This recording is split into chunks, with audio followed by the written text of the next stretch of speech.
Well, welcome everyone. Thanks so much for being here. It's Monday evening where I am, probably similar for like a lot of you as well. My name is Shahid. I'm an engineer, a writer. I'm from Singapore. I'm usually in New York City, but I'm spending the summer on a bit of a traveling sabbatical. And I've been hosting with Intellect for a couple of years now, mostly on topics in and around religion. This is my first super salon, as I call it, my first time interviewing a famous writer. So very excited to be here. Um, so as we kick things off, just wanted to share some quick notes on salon structure. Again, I like mine to be like very free and easy. Camera on or off, up to you. Participate as much as you'd like. No obligation to talk ever. That being said, the more you guys have questions and thoughts to share with Eric, the better. And ideally, I'm just here kind of curating conversation and like helping things chug along. And so feel free to like raise your hand if you have a question. Feel free to drop them in the chat. I'll do my best to keep up with all of these. And yeah, probably the way things will go is that I'll start us off with some simple questions, and then ideally you guys take over, and it becomes its own alive thing that we're all just participating in. Welcome, Amy. So yeah, that being said, super quick intro on Eric. Eric wrote the Almanack of Naval a few years ago, and that has over 1 million copies sold. He wrote the Anthology of Balaji Srinivasan. His GP at Rolling Fund, his CEO at Scribe Media. I've really enjoyed this book for a bunch of reasons I'll get into. But before I do that, is there anything you want to say about yourself or anything, Eric, before we get started? If you were worried that that bio has too many things in it, you were correct. And I'm actually no longer CEO of Scribe Media. So there's a small update. I'm just like author in residence and board member there because I had too many jobs when that bio was written. And despite learning a lot from Elon, that was too many jobs for me. Uh, I have a wife and a 10-month-old baby as Oh, well. wow. And it's a national emergency how cute my baby is. It's just unbelievable. I'm sure there's a universal feeling, but feel pretty good about it. Thanks, Eric, and apologies for that miss. No, this is just that was correct when it was written, I'm sure. But just an update. Sounds good. Yeah. Again, everyone, welcome. I really enjoyed the optimistic frame of the book. There's a part of it in the beginning where you say, like, to me, Musk represents the idea that I'm capable of more than I ever imagined. Even more importantly, he shows that together we are capable of the currently impossible. You dedicate this book to your children. I mean, like, there's sort of this sort of inspirational quality to it that I've personally kind of really enjoyed. Um, and you've done this now like three times with Naval and Balaji and now Elon. Like what drew you to Elon specifically, and how does he compare as a subject to the other two that you've talked about? Yeah, Elon. I've been a fan of Elon's for a long time. If you're inside the tech world, he's been sort of like interesting for a long time, at least Oh yeah. since PayPal Mafia days, right? Like he kind of started young, had success early in a few companies, but he wasn't really a household name until more recently, maybe 2017, 18, when kind of Tesla started to become like a real like in the news kind of company with big short interests and all this stuff, and became like, oh, this company is going to be successful. And then of course got way more complicated recently with all the political involvement. So I would say like lots more complex. It wasn't as complicated when I started writing it, but it definitely got there by the time I published. Just in terms of like the meta more so than the material itself. Yeah. But I think he's an outlier among outliers, and his methods are different too. Like a lot of the kind of I don't know, the given truths of company building in Silicon Valley. He just kind of like went the other way and turned out to be right. 20 years later, we're all kind of talking about him instead of Zuckerberg as following this really interesting, unique path. And so I think there's just a lot to learn from him that is surprising and sort of perpendicular from some of the common truisms that we take in the Valley. Yeah, I mean, on that note, I mean, that already there's sort of so many tangents I like want to go on. As time passed and sort of as he became sort of a more politically kind of socially kind of like salient figure, did that make your job harder? Like, were there parts where you felt like you had to actively curate what you left in and out of the book? Yeah, it made my job more awkward, frankly, like more than it Yeah. made it harder. Like I still knew what I wanted to say, but it made it way I had to work way, way, way harder to like be sure that at like any rough edge that somebody could catch on and be like, I hate this paragraph or this idea, and so I'm going to throw this whole book away.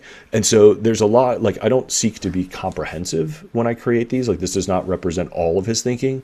To me, this Mm. represents the most timeless and universally useful ideas. And there are a lot of kind of like muddy things that I just kind of am like too complicated, like too Yeah. potentially spiky, like just put it aside. It doesn't have to be in here. And I had to work way harder to sort of see it through a lot of different people's eyes and still try to make it really useful because it's a narrow tightrope, right? Like the huge super fans are going to be like, oh my god, you and I get criticism from like super fans like, oh my god, you left out all the free speech stuff, and Mm. people who dislike him are like, oh my god, you left out this conspiracy theory, and I'm like, oh my god, okay. So it's not meant to be a comprehensive biography. It's meant to be a curation of useful ideas, and through that lens, and to your point, like I want it to be optimistic. I want it to be useful. I Yeah. want it to like. I think the best of Elon is this practice of like unbelievable, intense engineering effort to build something that's never been built before, that sort of pushes the frontier and moves humanity forward. And that's just that's a very different mindset and set of tools than, how do I make a profitable software company, or how do I build a social network, or even how do I build a successful small business. But a lot of them are useful and replicable ideas, but the crucible that he had to go through to earn those ideas and to test them in these like super high risk, super high pace environments are, to me, show the value of these ideas. Like they're very battle tested ideas, and I think that gives them some merit. Yeah, I mean, on that note, like it's so interesting. There's a through line in the book that's almost not about business at all. It's almost like theological, right? Hmm. He's like expand consciousness, like understand the universe, make life like multi-planetary. There's like this sense of like like he has a fairly clear sense, it feels like, of like how history should be moving forward, and how like how humanity should start sort of like participate in that, right? Like, and I'm curious, like, do you personally share that worldview, or is that something you are kind of curating more agnostically? That's an interesting one because I knew coming into this, the two pillars of this book are basically like it's a guide to purpose and success. And I knew coming Yeah. into this book that he was going to have a ton of useful models for how to win, basically. Like this guy just stays winning. So how do you win? Elon's a great example for it. What I didn't know, and what was kind of an emergent discovery, is how connected his companies and his work and the decisions Hmm. he makes are downstream of this sort of grand purpose that he sees and this worldview that he has about uh, you know consciousness specifically being this like wonderful, mysterious, sacred thing, and this whole sense of ethics and morality around like preserving consciousness.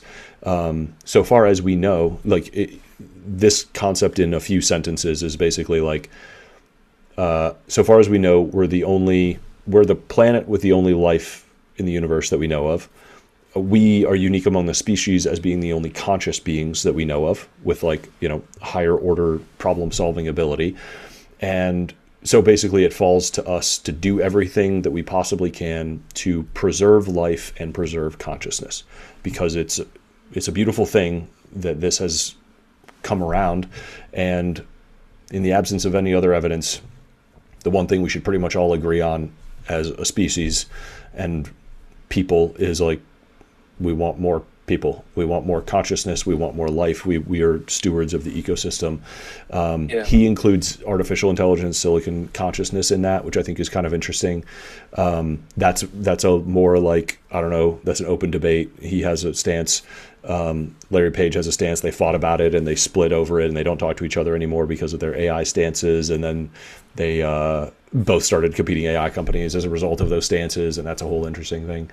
But I find it hard to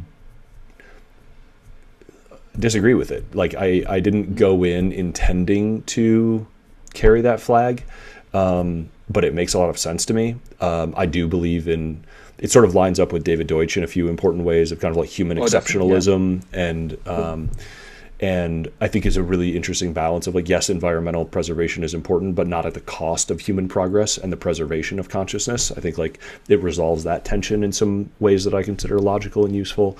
I definitely came in with the like, I'm a techno-utopian nut job, and I believe like technology solves problems and raises the standard of living and lifts people out of poverty and alleviates suffering. And clearly he believes that also. And this just kind of put some meat on those bones. And I thought that was useful and interesting. So yeah, I mean, like emergent, but interesting, but aligned, I guess is kind of the mix of feelings there. Makes sense. And maybe like final follow up on this thread for now, and then I see your hand, Mary, and I'll hand the mic over to you. But you said something about like you were kind of almost surprised by how like his various companies and projects like feed into each other as some sort of like macro thesis.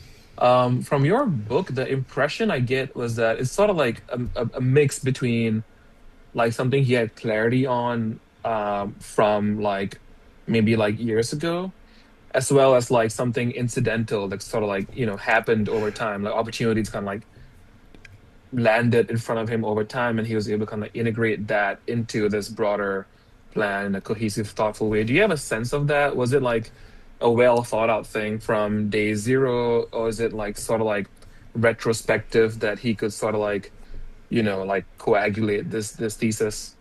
Yeah, I don't think it was intentional at all. I think he has said himself, like sometimes you just get lucky. Yeah. And whether it's good or not that they all end up together is sort of like not necessarily a given. What I would say is like when you see the future as driven by a few specific trends, right? When you see AI as a trend, and you see energy as a trend, and you see robotics or manufacturing as a trend, and you see like a few of these kind of goals, like it's somewhat natural that different projects that you start at different points sort of like do end up converging, both through the worldview and through the technology trends. So it shouldn't be super, super surprising.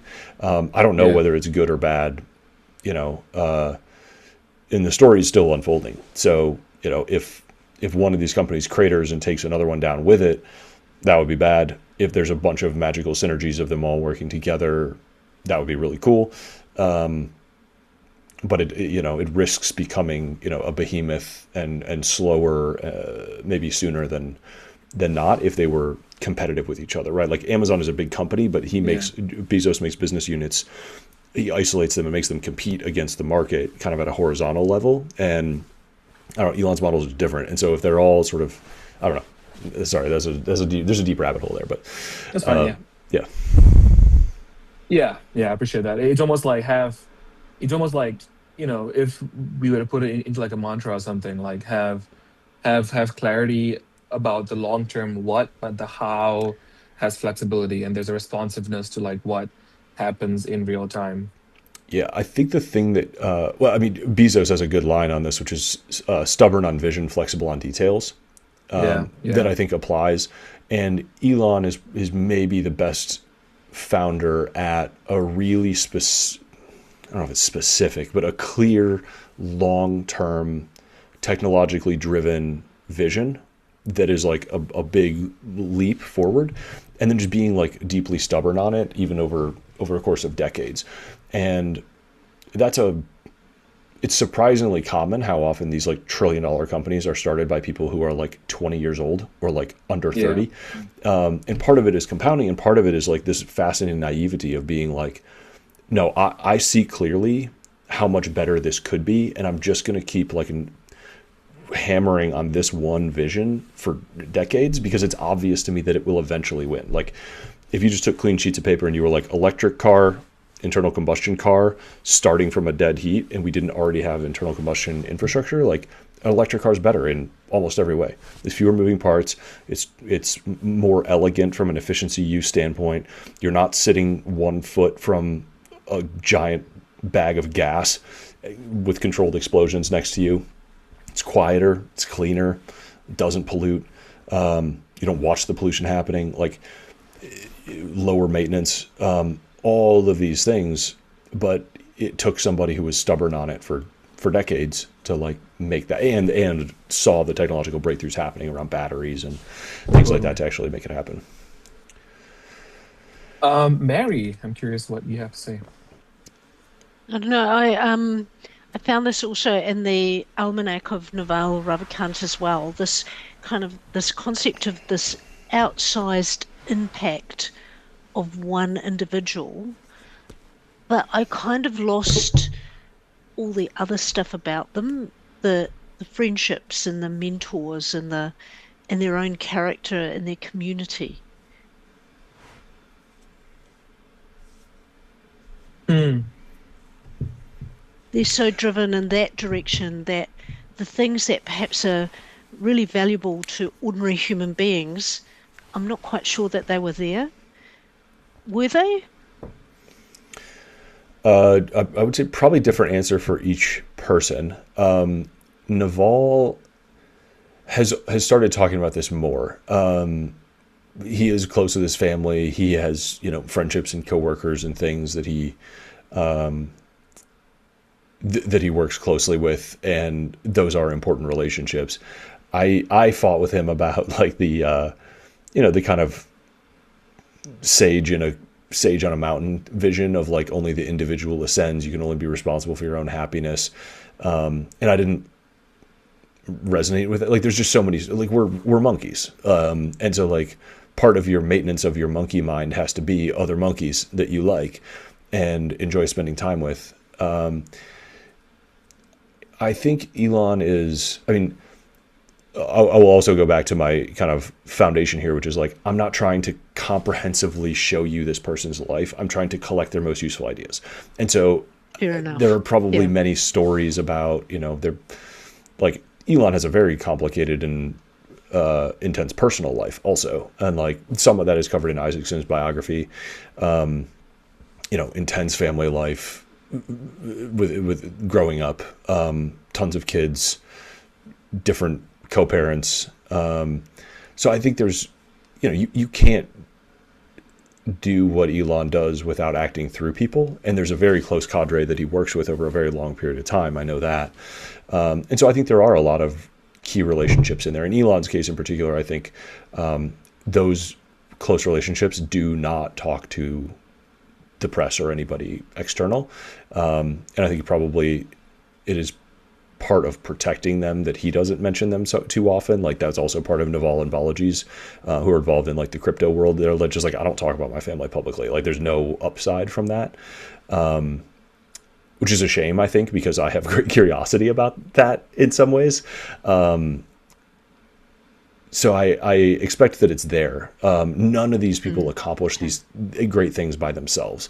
And I don't mean to set the frame that they do. But I mean, Mary, you asked before we even got started, like, why people? And to me, it's just so much easier. I love ideas, but I find it so much more difficult to get people to relate to an idea on its own than to relate to the person who's applying the idea. And so like how many blog posts have been written about first principles thinking and, Yeah.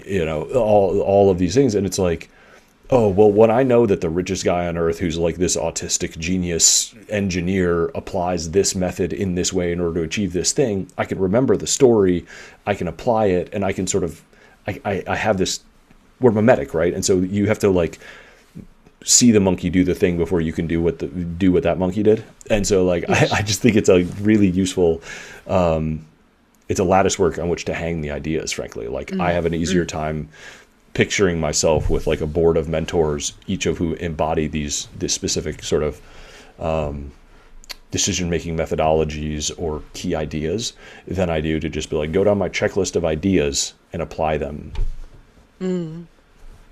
So what's the difference for you, Eric, in terms of collecting all those wisdoms and actually embodying them? And I pick these books because they become part of who I am. Like I can't write a book about somebody without like there's just hundreds or thousands of hours spent like listening to someone and like putting this whole puzzle piece together. I have to want these ideas in my head in order to like spend that amount of time doing it and embrace that and believe that the work will make me better. Like I'm delighted that that people like reading these books, but like I would do them just for me because Yeah. it's part of how I learn. And, for Elon, like this is execution, and this is being deeply, deeply rooted in the problems that you're working on and the worldview and the philosophy that sort of motivates you to do them. So one of the things that I think is most, like Elon is just massively skin in the game, right? Like people who kind of come in with this view that he's like doing all these things to get rich or that he like cares about being the richest person on earth is like insane and irrelevant. Like when you know the stories, he made insane, super high risk, deeply irresponsible financial decisions many, many, many, many times. And you only do that if you care more about achieving the mission, even a small chance of achieving the mission, than you do about anything else.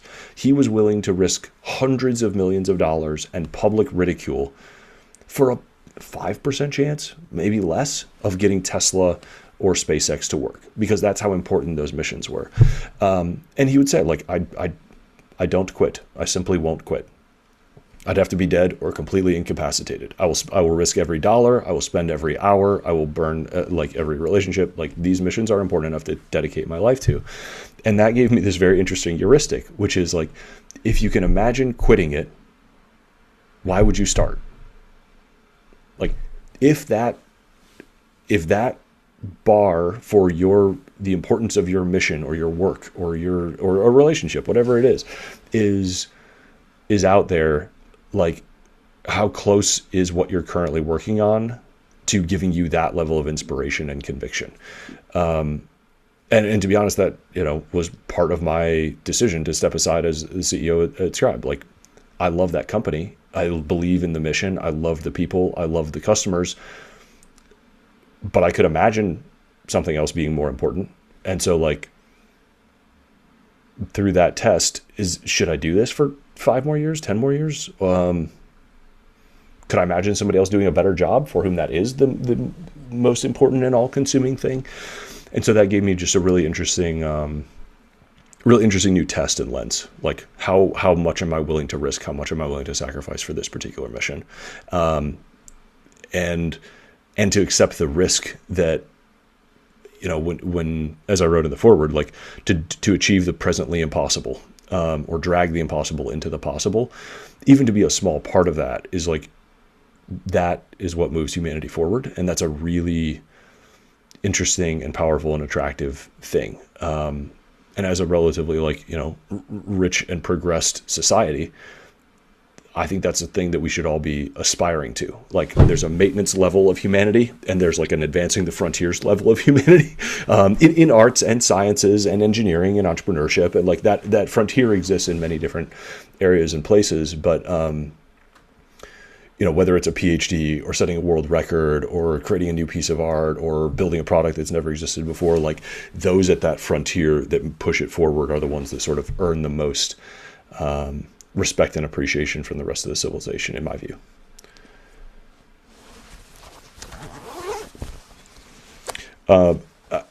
I know I'm happy to keep going through and around questions, but since we have a small group, no pressure to do this, but like, if you want to drop in the chat what you're like hoping to get out of this, in a sentence, like that would help me triangulate maybe slightly. I don't know if we have like a group of entrepreneurs who are trying to pick up tactics, or if we have like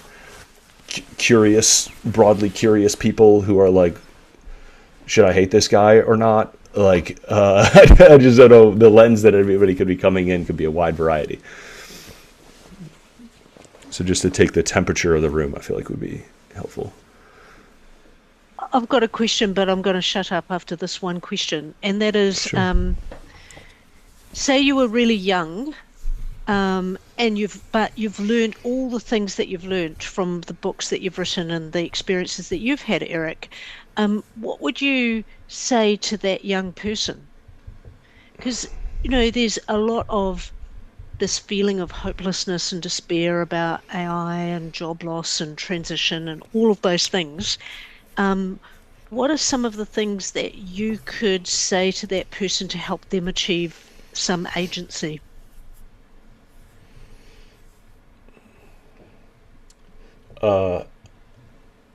That's a good question. I think agency is a great word and a great goal. I think probably that the risk and the penalty for failure is so much smaller than you think, and that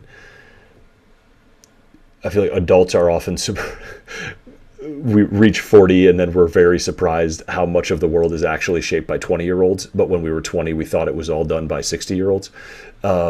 Like that, there really is no speed limit, and no starting line. Like the Pink Floyd song, like one day you wake up and you find you missed the starting gun.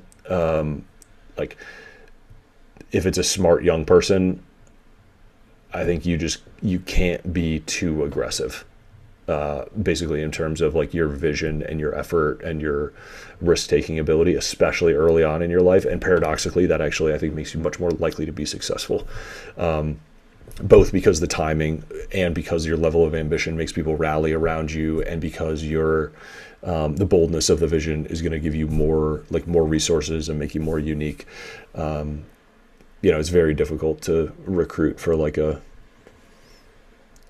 local landscaping small business. And it's not hard at all for Elon to attract the most talented engineers in the world who want to solve the hardest problems that nobody else in the world can solve. Yeah. Thank you. There's one response to your question, Jarek, from my friend Josh, which is basically his lens is, how can I be as productive as Elon? And given that I'm not Elon, what does the Elon productivity level version of me look like? Which I think feel like it ties in with sort of how you know, what you hope to get out of maybe writing this book. Okay. I think this is, there's non-replicable parts of Elon, and there's very replicable parts of his sort of level of productivity. I think the non-replicable parts, just to like identify them and set them aside, are that he's like a risk agnostic maniac, with like abusive parents and an immigrant mindset, who's got decades of sort of having success and finding his way, and has unbelievable like people around him, like truly probably some of the top 10 most talented people in the world like work for him, which is not something to dismiss. It's like an incredibly powerful thing. The replicable parts, I think, there's a mindset around, and a few sort of mental models that stack up. Like, I think Elon is smart. I think he's certainly above average intelligence, maybe top 10%, but I don't think he's the smartest person alive, and I don't think he's 1,000 times smarter than you. I think he has an incredibly well-honed instinct and system for working on the most important thing at the most important time, a huge percentage of the time. So I think the replicable things are like the instinct to identify the bottleneck, attack the bottleneck, the constraint, to do it immediately. And when you do it, don't take like a small dent in it, like put a huge dent in it, to the extent that you possibly can. And so when you multiply like most companies or most people, I think, do like a few hours of really important work per year, maybe, or make a few really important decisions per year. And I think Elon has this really interesting system of like, yeah, identifying the bottleneck, absolutely attacking it, going physically to it, gathering the people, working on it until it is broken. So working like through the night, through the weeks. He escalates the meeting frequency related to like how big of a bottleneck it is, or how difficult it is to solve. And so maybe like a, I don't know, quote unquote normal bottleneck will have like a meeting every single week to apply the algorithm. If it's more urgent than that, if it's slowing down more things, maybe it goes to daily. I heard one instance, I think this was like at Tesla, where he made somebody send him an update every hour of the day for like 6 days. And so this guy could like sleep for 45 minutes at a time, and he had to wake up and like prepare an email and send it every hour on the hour. And like just insane level of urgency for the truly most important thing, and just functionally ignores everything else. It seems like everything that's not the bottleneck will take care of itself. And in part that's because there's lots of other people around doing those other things, like running the rest of the business. But even changing that 10, 25, 50% in your own life to be like, wait a minute, what I'm working on is bullshit, or wait a minute, this meeting might not ever matter, or it certainly won't matter for a month. What's the most important thing for me to be doing right now? What's the next big unlock? And just attacking it immediately, and canceling, ignoring, or postponing anything else that's like not that tries to get in the way, and making full use of the time. Like, these are, on the one hand, these are obvious things. On the other hand, like I don't know anybody who actually works like that. They'll show up to a weekly sync. We all like go through the same motions of doing the agenda. We all show up to the meeting that's on the calendar. We all say yes to whatever emails on top of the email inbox. And it's just when the swing of doing the right thing at the right time immediately, when the value of that hour is, $10,000 an hour instead of like $0 or $100 an hour, this is a 2 order of magnitude difference, or a 5 order of magnitude difference. And when you do that, like even once a week, let alone once a day, let alone training the people around you to do it, like that's where so much of this comes from, I think. Yeah. I have thoughts on that, but first let's get to Yael's question or thought or something. Her hand. Go ahead. Hi. So I think with him, I understand how he works is like, obviously he has a mission and he's organized, and as you said, the bottleneck, and he knows what he's doing when he's doing hard work and focusing on the right thing. But I also think that something to take into consideration with Elon Musk, he lets his relationships like go. Like, this is a man who does not prioritize personal relationships, and he has the time to do all this stuff. And so I think that there's a reason more people aren't like Elon Musk. It's that most people will not sacrifice so many of their relationships, their personal relationships, and their time. And also, as you said, if he's autistic, then there's that. His brain is set up to kind of like obsess over things. And I think that it's kind of hard to be like, yeah, we should be more like him. But those are not healthy. and I only I'm Shahi's friend, by the way. And I have a story about Elon Musk. I met him once years ago. Shahid's already laughing. It's got to be good. I know the story. Yeah. I was a hostess at a restaurant, and he came in. He had like a security guard that like checked the place and made sure. This is before he blew up. Like, people were just starting to realize who he was, or like everyone. And he came in. He was nice, awkward. He got sat down, but I was in the front, and I ended up having a long conversation with his security guard.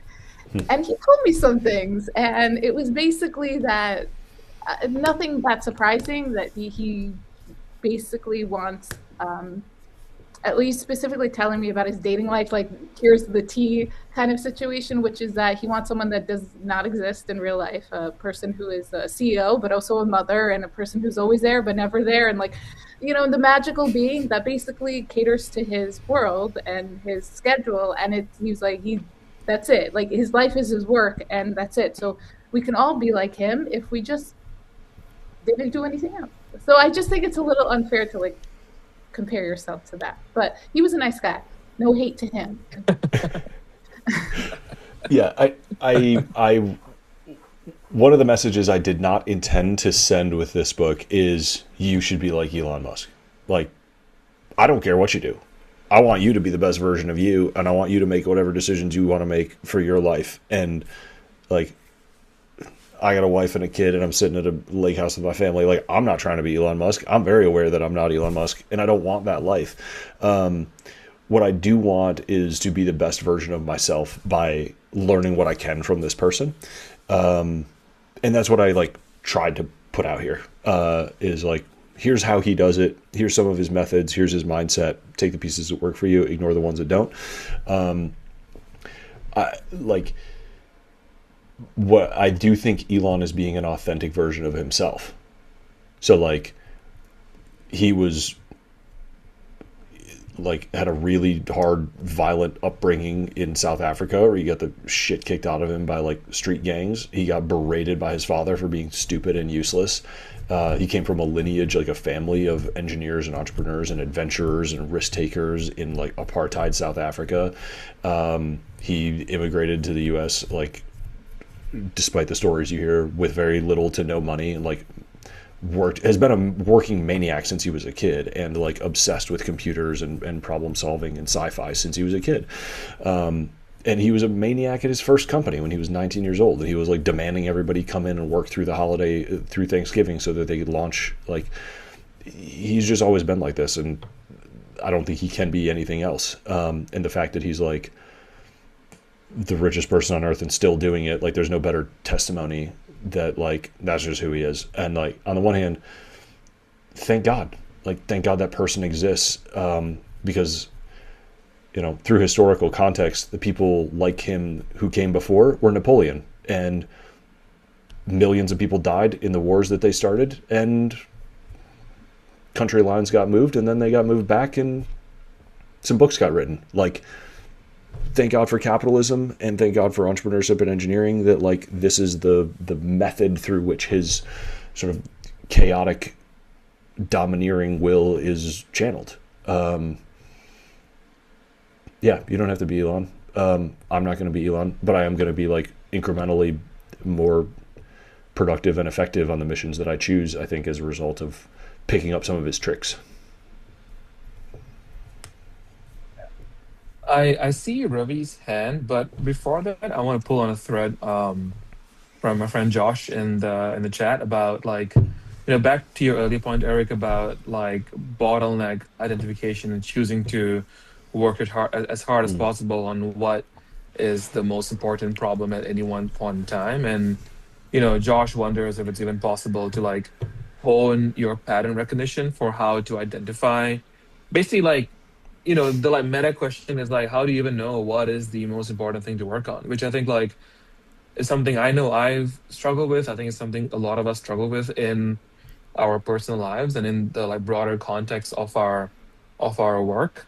I'll set the stage and I'll hand the mic over to Josh to, tie up any loose ends and maybe frame his question better than I did. Yeah, so just to add some color to that, I've done some exercises in trying to basically localize like what is the most important thing, what is the most ideal thing right now. And there are certain like exercises and stuff you can do, right? Like setting SMART goals. You can spreadsheet the hell out of things, right? And like there's all sorts of different metrics. And at least for me, my experience is that I get super lost in the sauce when it comes to that kind of thing. And honestly, at the end of the day, like, at least when it comes to solving like math problems or like algorithm problems, it really tends to be more of an emergent thing for me. Like I will just like spend some time wrestling with it, and then the solution will just kind of come to me, and then I will do that. Like it's never, in my experience, it's never like a cognitive, like I'm going to like evaluate all these variables at once and consciously pick the right thing. It's always been like more of an instinct kind of thing. So I don't know. Like I guess I don't really consider myself good at picking the most important thing, honestly. I feel like I've kind of barely scraped by with that, but I would love to get better at it. It's just I have like no real concept of like getting the reps in to do that, if that makes sense. Yeah. This is, I don't have a black belt in this either. I suspect that the prior to that is actually like, do you have a clear goal? Or do you have one clear goal, right? And so if I'm just kind of thinking through some of the like stories from the various companies, like if the goal is we have to produce 5,000 Model 3s a week or this company is dead, and there's a physical process associated with that, then the trick is like, all right, you walk the line and you see where inventory is piling up, or you look at the throughput rate and see where the choke point is, or you look for the broken thing where like, who pulled the cord, why did the car stop moving? If it's something more, like the software problem of self-driving is like, how can we lengthen the North Star metric for them on that program, which you may know is like, how do we lengthen the number of times, the time between driver interventions with the self-driving, and like optimizing for that one metric. And so through that, it's just like, all right, what's our for everything on the list, what's the current most frequent reason that drivers have to intervene? All right, solve that one, and then solve the next one, and then solve the next one, and then solve the next one. And so it is never, there's like, the bottleneck was probably millions of different things at different points in time, at different levels of scope, throughout like, a car's design and then engineering and then production. And I think it moves. It should. Whether you're doing it right or not, it should move. So I think it is a very big and hairy piece to work through. But there's a couple tricks. And actually, the book The Algorithm by John McNeil, which came out on the exact same day as my book, bizarrely, he was the president of Tesla for a couple of years. It's a much more deep look at just the algorithm, which is like Elon Musk's kind of engineering process that defines like how these companies make progress. Is also it's a really good book, and it has more stories that give a little more depth to that kind of like, how do you break down that problem and triage things through and identify what the most important thing is to work through, and also the trick of like how much better could it be, right? Like, how do we avoid this trap of making 5 or 10% incremental improvements, and where are ways that we can like cut the Gordian knot? Thanks for the recommendation. Yeah. Rovi, the floor is yours. Yeah, thanks. I've been thinking about the founder problem fit recently. Like, how does a founder or just a person in general kind of get matched up in their mind and energy to a given problem? So I'd be curious to hear about how Elon does that. It sounds like he puts a lot of weight on not just whether he's interested in a problem, but also the importance of a problem, which is a little bit different than like the Paul Graham idea from his great work essay about like finding yourself like captivated purely based on your personal curiosity. Not that that was everything that was in that, but that's kind of one of the more important ideas in that essay. So I was wondering how Elon balances those, the like being fascinated by the technical details versus like choosing it because like this is like the world's critical mission that needs to be done, so I'll get interested in it one way or another. Yeah, I think my personal answer is there's lots of ways to win, right? Like you can do the Steve Blank thing where you just like talk to customers until a problem and solution emerge. You can do the thing where you just follow your passion and curiosity, the Paul Graham thing, until like a product and solution emerge. What's interesting about Elon, I think, is that he just very autistically went about it. And he's been like, in college, he was like, what are the innovations that are most likely to have the biggest impact on the world? And he's got, it's like, all right, AI, electric cars, self-driving cars, moving life to other planets. It was a very like teenage sci-fi kind of answers to that. And then he just like took himself seriously. Not immediately. Like he didn't start those companies right away. He was a little practical about his first, like, you know, being a part of the internet and Zip2 and PayPal. And but well before it was obvious, when he had the money, I mean, he started SpaceX as a philanthropic mission, right? The original goal was not to start a company. It was just to get NASA a bigger budget. And he was going to burn $100 million to do that. Or donate, I should say.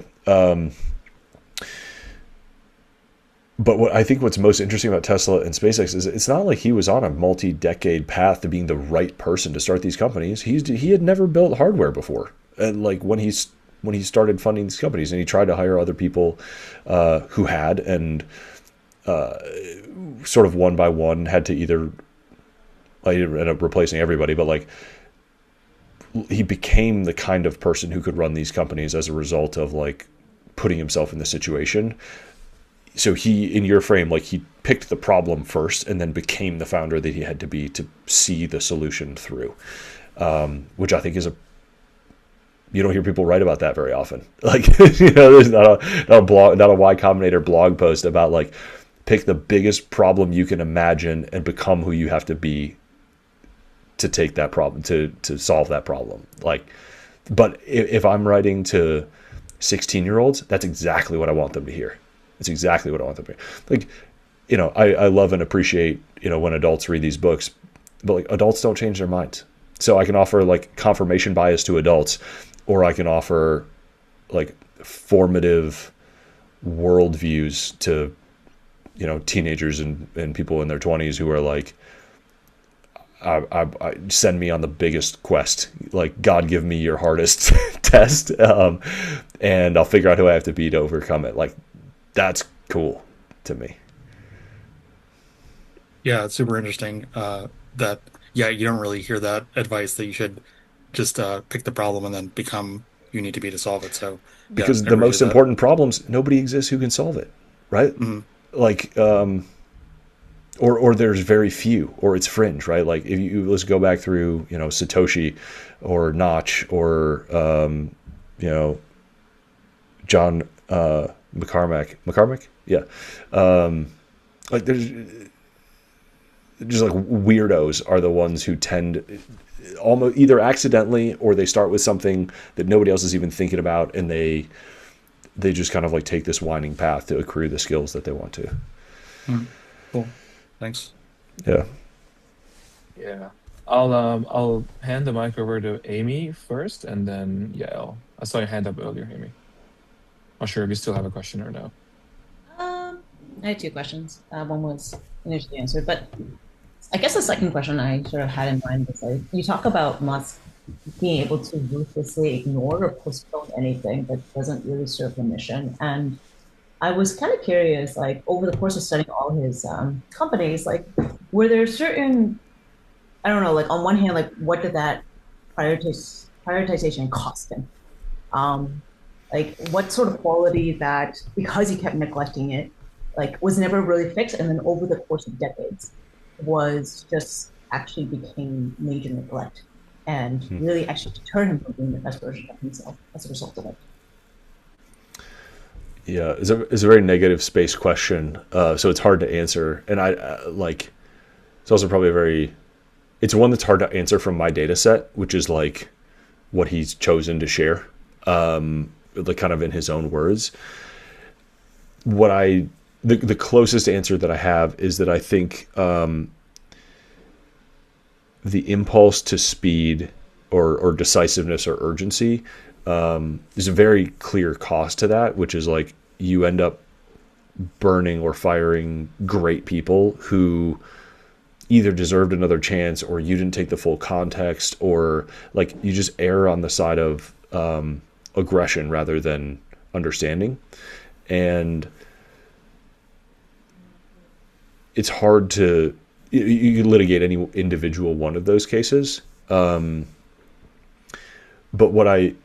my observation from that, right or wrong, is sort of again, it goes back to like who do you want to be and what is authentic to you. But I think an interesting observation is like through that lens, almost every organization on earth errs on the side of passivity, right? The human pain. And I had this same feeling as a leader. Like I never once made the mistake of firing somebody too soon. Every single time I drug my feet and made excuses and overthought and like slowed things down. And it made me think how few organizations, how few people are truly criticized for being like, oh, you should have given them another chance. Like that, of that being the mode of error. Like it's not 50-50 and it might not even be 99-1. Like are 1% of the Fortune 500 famous, or those leaders famous for like firing people too fast, being too decisive? It's basically like Steve Jobs and Elon Musk are like, no, that guy fired people in the elevator for like not being able to say in one sentence like what they were working on and how it contributed to the company. And who knows if those specific stories are like apocryphal or not. But all going back to kind of like Elon just showing us what we're, the gap between what's possible or what we're capable of and kind of what's the norm. In the same way like David Goggins does in the physical realm, right? It's really easy to be like, I thought I could only run 3 miles, but with David Goggins fucking screaming at me, I could run 30. Turns out my brain was trying to give up way before my body did. And I like, to me, that's Elon in the sort of entrepreneurial realm of like, I'm going to do impossible things. I'm going to meet impossible timelines. Not all the time, but enough of the time, like when it's an impossible timeline and you meet it even 10 or 25% of the time, that's incredible. That's a really remarkable thing. And it's way more incredible than meeting super easy, obvious given timelines 100% of the time. And so just that lens flip to me, I thought was pretty interesting of like, and again, I'm not saying it's right. I'm not saying it's right for you. I don't even necessarily know if it's right for me, but it is still a useful question to ask. Like, you know, what's the most aggressive thing I could do? Might not be right, but like it might be within 50% of right, and my default might be 10 times too slow. And so just like expanding that kind of frame of like potential problems and solutions, I find, you know, through that lens, like what would Elon do, kind of triage to be interesting and useful. Did that answer your question, Amy? I feel like I might have taken too many detours on that. No, it was good. Thank you very much. Actually, but I am kind of curious because you said you didn't quite have the data set to be able to answer that correctly. So actually, I don't know your methodologies. I mean, it sounds as though you consumed a lot of interviews that were publicly available. Yeah, so the constraints on this project are that every word in this book has to come directly from Elon. The caveats are around like, you know, my intro, my foreword, and I actually do most of the like chapter and section titles. Some of them are directly like quotes and some are my characterization of kind of what I think the maxim or takeaway would be. But every single word in here, and I think they're cited. If they're not cited in the book, they're cited like on a sentence by sentence basis on the online version. So my methodology is like collect everything I've ever seen him share publicly that is in his own words, whether it's his writing, interview, article that he's quoted in, anything that can be like reasonably understood to be a direct quote from Elon, and hundreds and hundreds and hundreds of them. And I like consume all of them and I clip all my favorite things that I think are useful nuggets of ideas, and then I group them, and then I find themes, and I find the best articulation of each idea, and I find like the stories that support the explanation of the idea, and I just kind of like put it all together like a giant jigsaw puzzle. And so what starts as like a few million words of source material is boiled down to what I think is like the 50,000 words that are the most timeless, universal, and useful, that any human being on earth can like get something out of, and tone wise, I want to make it feel like a dialogue. So my hope is that you feel like you're sitting across the table from him and you're like being personally mentored by this person, kind of like at a dinner table. Yeah, Elle, you had your hand up. Yeah, I hope I still remember what I wanted to say, but I gotta shorten my answers. This is you mentioned like, okay, what do you want to talk to 16-year-old versus adults because adults don't change their mind. And I was just thinking, I don't know if this is a question. I just had a thought about Elon Musk, how I feel like what makes him unique is that he has a childlike aspirations where he never had like the doubt that most people have about it. Or Mm-hmm. he doesn't seem like he does. Like, I'm sure he does, but it's like, yeah, well, we're gonna do it. Because I remember listening to him in an interview about making a tunnel under LA. Like, I was just like, this man is just going to do it, but he's not just a crazy person on the street saying he's going to do something because he has the right resources and he's obviously smart enough and knows things. So my question is from all your research, because I'm sorry, I didn't read the book and I just found out about the salon like yesterday. That's So okay. Thank you for coming. yeah, my question is, do you think based on everything you learned about him, does he have, it seems like sometimes in a good way, maybe he doesn't let ego and doubt get in the way of his vision and maybe that's because of his autism or he kind of has this like when you watch an interview with him, for me, he's a little bit of a maladaptive daydreamer. Like he is on a different planet. Like he's thinking like the wheels are constantly turning, but it kind of is interesting because he doesn't seem to be too focused on I'm coming off weird, which it's I don't know if that makes sense, but do you feel like maybe he gets to where he needs to go and he does a good job because he doesn't let certain things get in the way because he naturally doesn't have those issues the way other people do? Yeah, yeah. I think no, I think you're dead on. Basically, I mean, I think the childishness is like I think it's a good word, and I don't think it's unkind. Like I don't mean childish immaturity. I mean like Yeah. yeah, kind of a Like like idealism almost, yeah. yeah, like a wondrous unbounded idealism combined with like enough hardcore math and engineering skills to be like I can actually triage that one and like I think that will work. And I think you know his the related kind of like you know it's hard to know what's what and what's a kind of a combination of traits, but like between autism or being on the spectrum or having Asperger's, he's identified as a few different things at different places, and having like some emotional childhood trauma, like his really strong determination to win, I think is like meaningful. So he's not easily persuaded. He's potentially immune to like social proof in the sense of like I have to workshop my ideas. I want to have like he can see clearly to a vision, and like even if people are sort of casting stones on it, he can fight through that. Even over long periods of time, like you would have to do for electric cars. Like you have to have sort of a you have to be able to ignore the experts, ignore the industry, and be willing to be unpopular with like employees and team members. And he says straight up in the book, like the desire to be liked is a weakness, and I do not have it. Like I don't think that's. I think he does like to be liked. Like I think a lot of his behavior shows him wanting to be liked or accepted or at least respected, but not never in a, well, not, never is a strong word.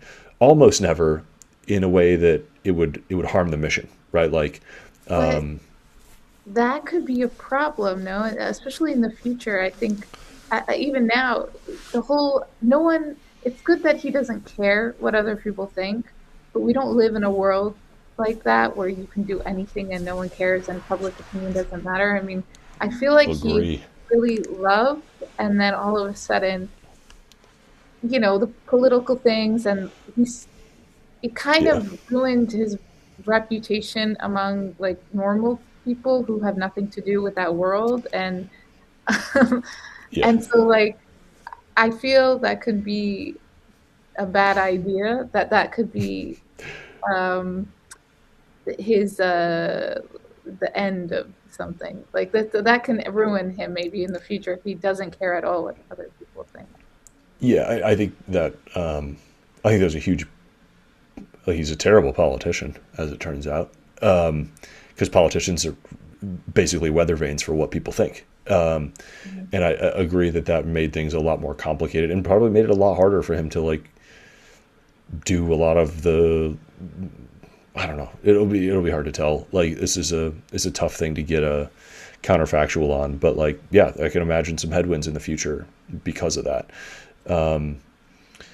My potentially more useful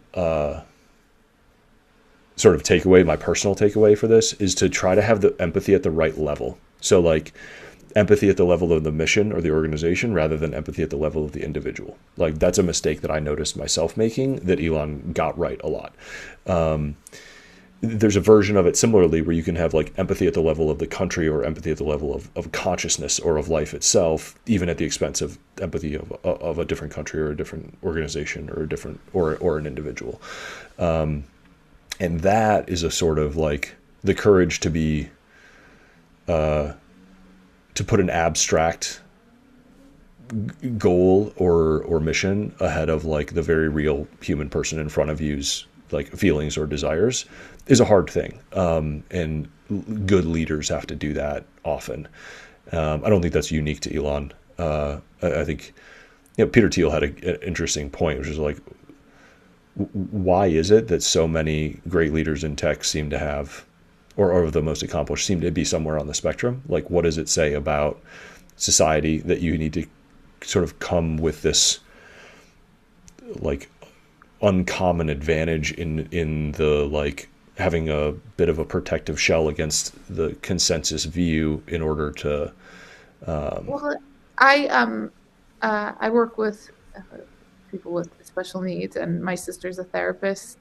So I have a different look on that. It's not just Okay. not caring about what people think, but the way that some people's brains are wired are just are OCD related, and that means that like you will harp on a problem until you figure it out, and that's great for society because cure to cancer. But like also, it's the way your brain works, and it could. I mean, if you don't have that setup, which a lot of people with autism do, it's going to be a lot harder to be an Elon Musk because it's exhausting. Well, for them, it's like it's exhausting, but also They it can't like not do it. scratches the itch Yeah. that yeah. So Yeah. I feel like that's really where it lies. Is like their brains are really made to do that.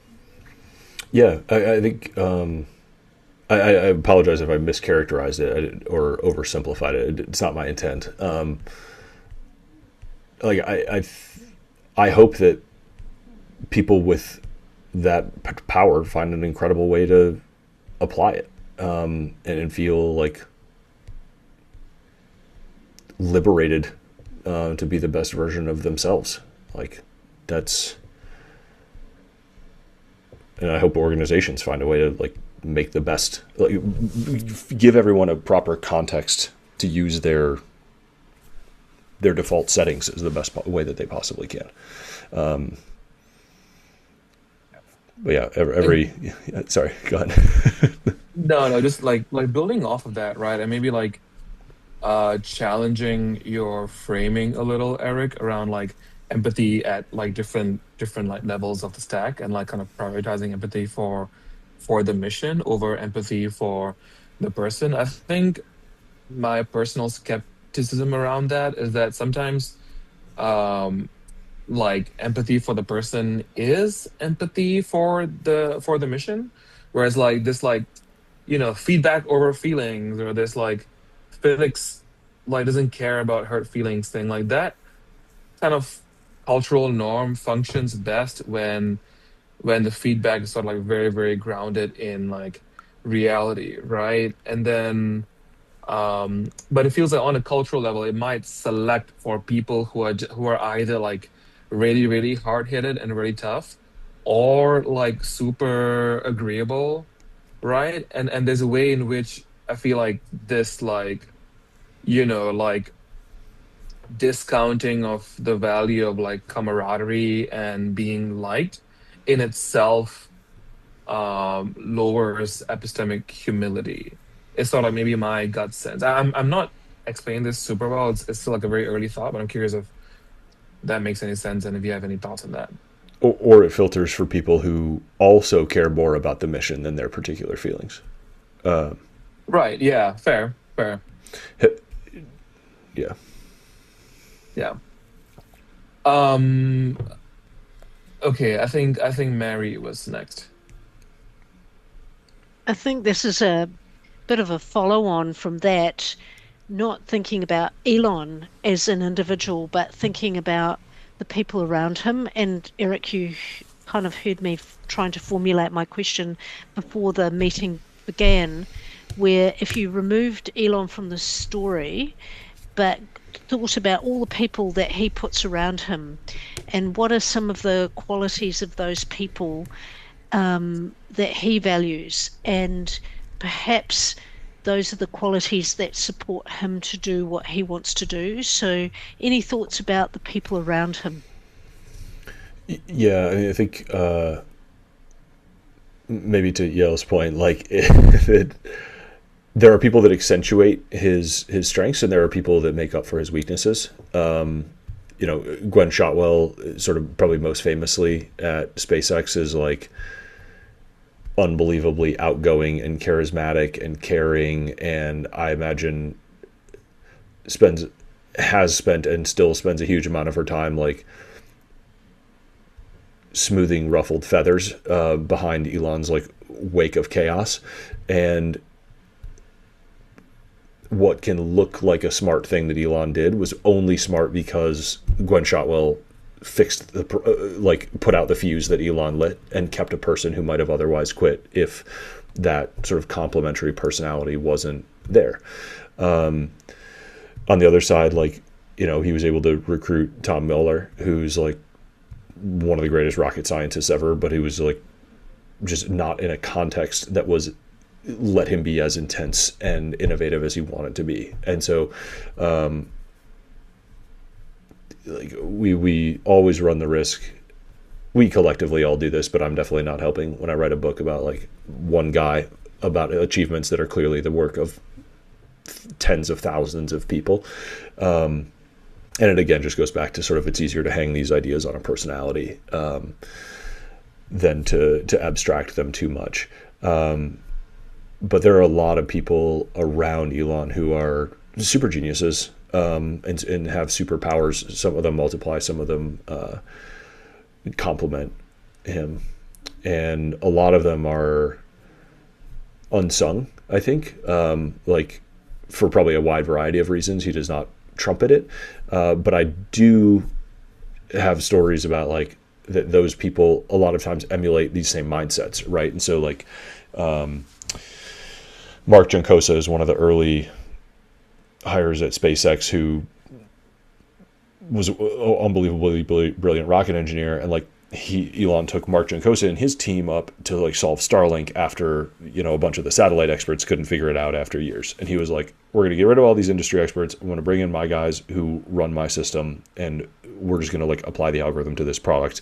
And the rocket engineers turned out to build the best satellites like after not too long, and covered like a 2-order magnitude gap. And so that to me is like, okay, let's put Elon aside and just look at the ideas, just look at the mindsets and the practices, and even the people that are sort of like in his inner circle, in his tight organization, who are also brilliant engineers and entrepreneurs, but work within the culture that was created of, direct and quick communication, clear, hardcore feedback, quick technical reviews, a super high percentage of technical staff, bottleneck attacking, insourcing critical suppliers, like all of those things. That playbook has worked out at a bunch of different levels at a variety of these organizations.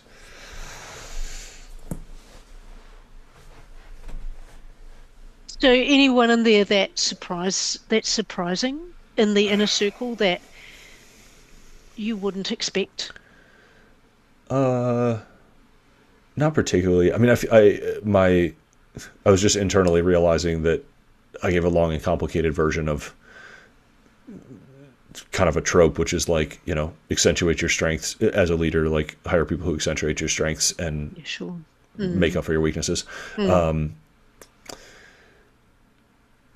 Maybe the thing that Elon does uniquely is just be outrageously like ambitious about recruiting and retaining those people, and setting a culture, setting very, very clear expectations of a brutal culture. Like there's a lot of people that are like, I can't work here for 5 years, but I really want to work here for 2 or 3 years. And I want to go to a place that's going to absolutely like wring me out and get the most out of me.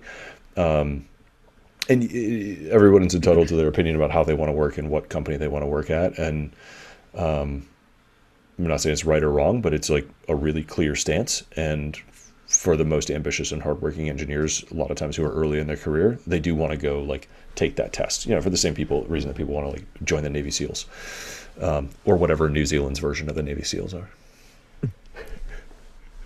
We don't have one. Oh. Before Ravi, I think Amy, you had your hand up earlier. Is there still something you wanted to say? For sure.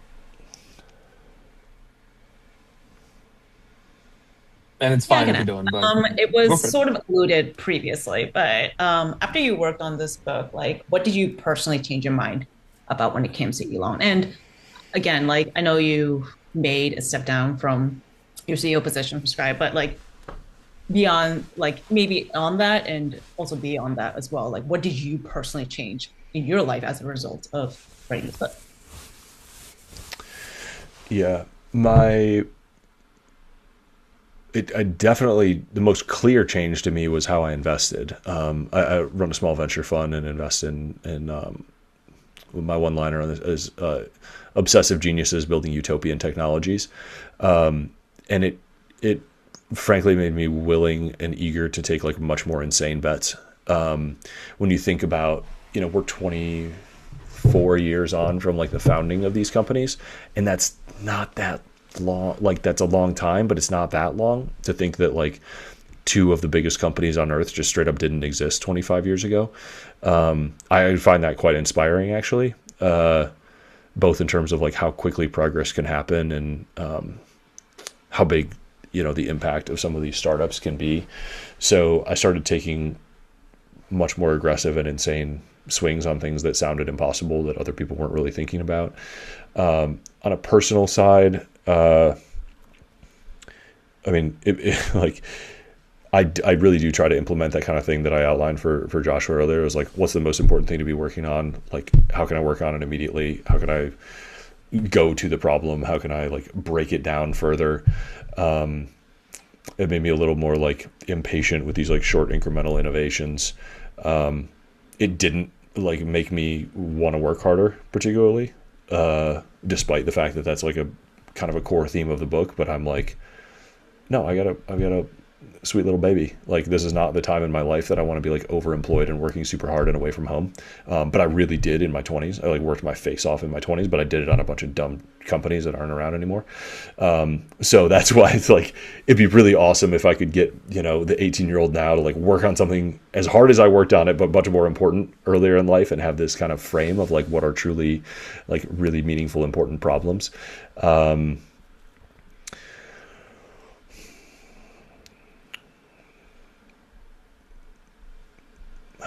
Let me see what else.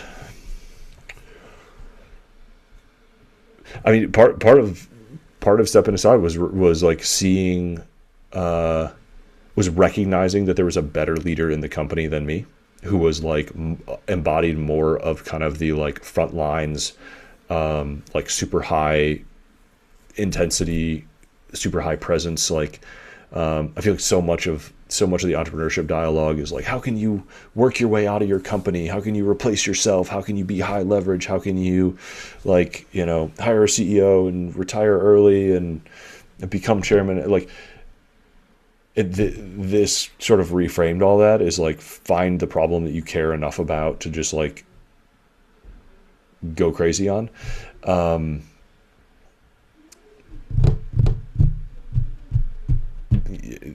the biggest is back to like the thing I said at the beginning, which is like, do you care enough about the mission that you're on that like you can't imagine quitting it?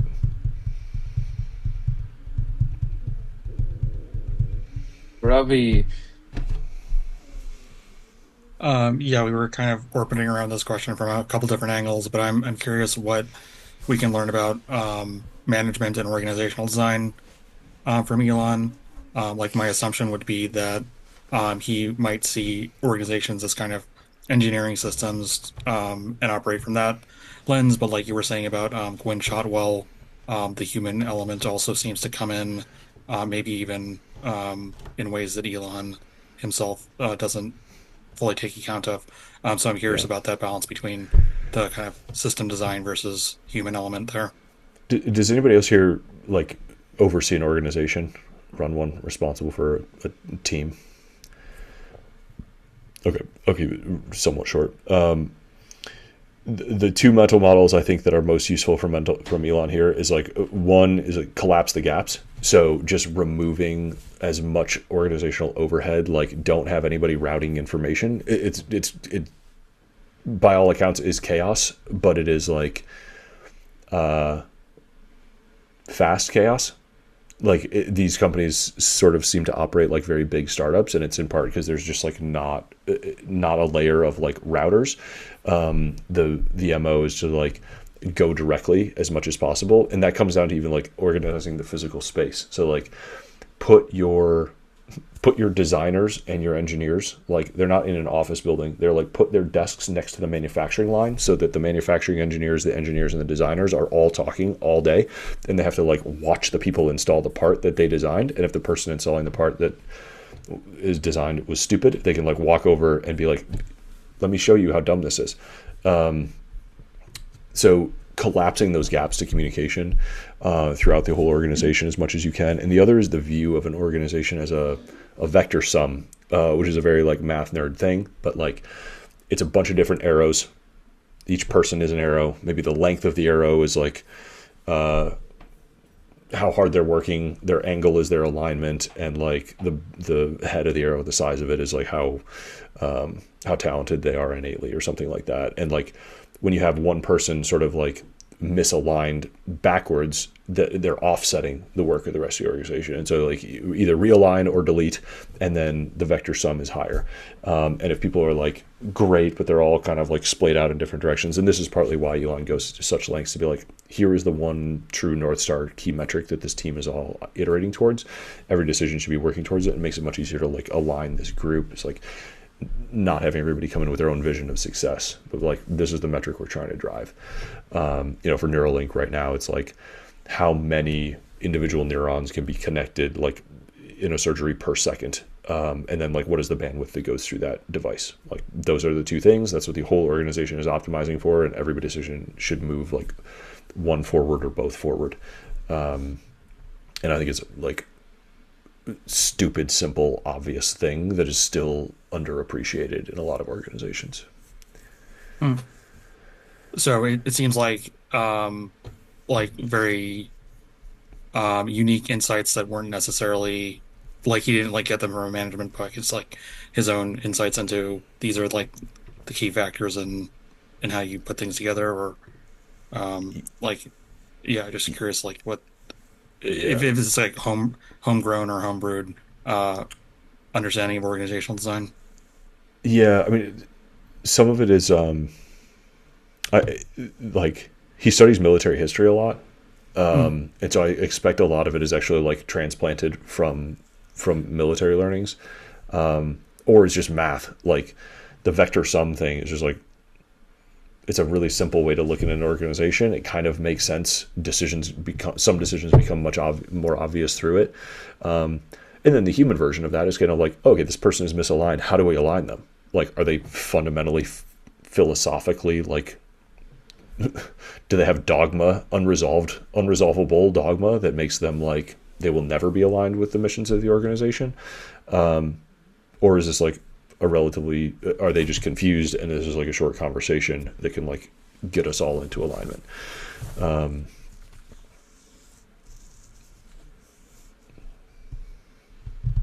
Yeah, thanks. Yeah. Cool. I think a lot of We it's are homegrown. we are approaching the end. Thanks very much for everyone's time, and I want to like end on maybe like some a bit of like a lighter, less hitty note. One of my ending questions for you, Eric, is like, so I mean, I kind of read the book as almost this sort of exhortation for all of us to be kind of be more ambitious and kind of think more passionately about what the most important problems in the world are and how to work on them. And it's like if like everyone in the population could like increase their numbers on one sort of like personality trait or character trait, like what do you think Elon would say it should be?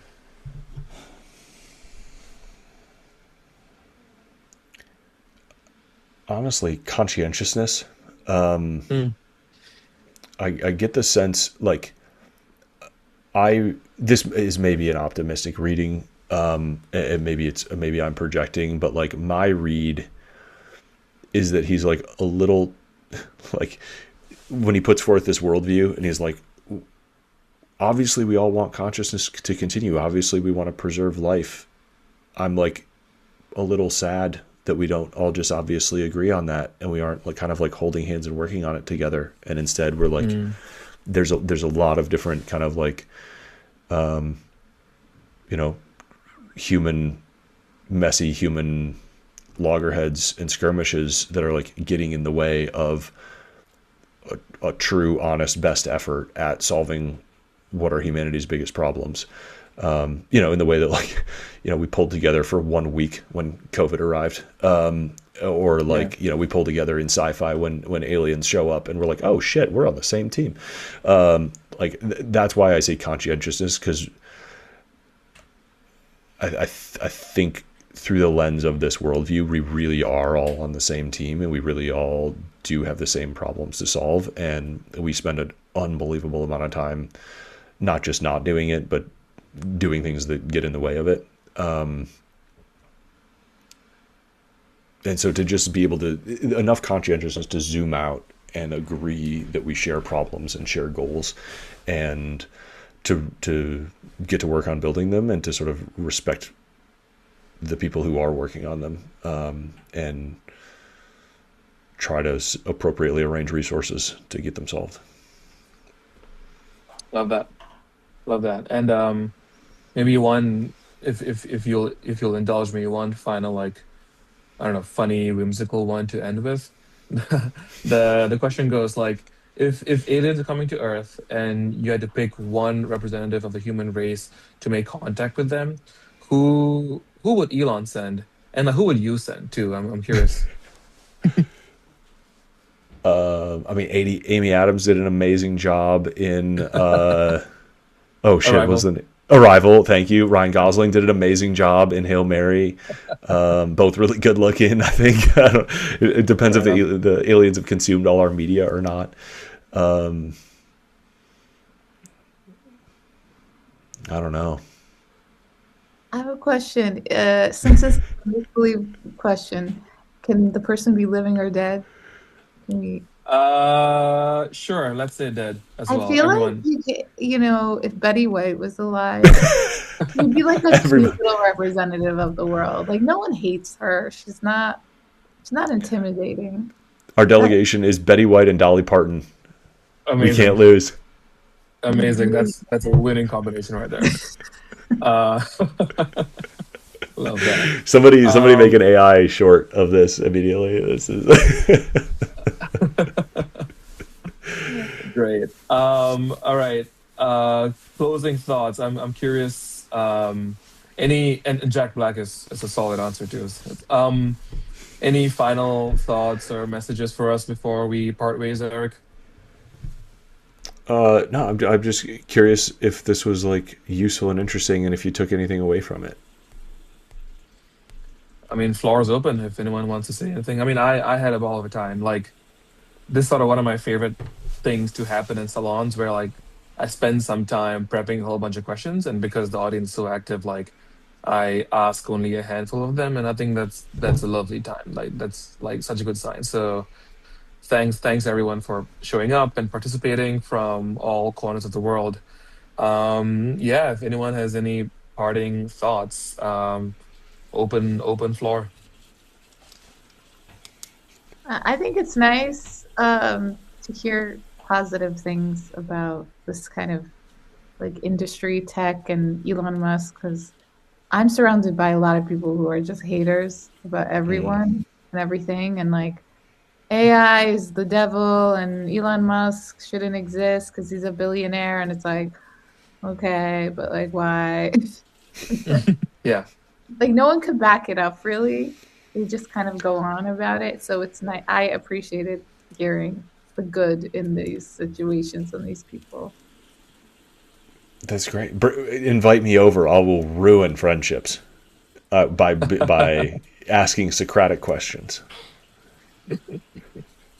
I mean, so far Um, I've convinced some friends that he's not the worst person. That there's Thank you. worse. Just gift them a copy of the book and tell them to circle any sentence that they disagree with. Like, I understand there's a lot to disagree with. I disagree with plenty too. But I think there's something to learn and value from everybody. Thanks for fighting the good fight. yeah. And on that optimistic note, thanks everyone for your time. Thanks, Eric, for allowing us to bombard you with questions for an hour and a half. No, This was a joy. I hope everyone had as much fun as I did. this was super fun. Stay in touch. DM me if we didn't get to your questions. Like, I appreciate you all coming. I truly hope it was something useful for you. Take care. Thanks so much, everyone.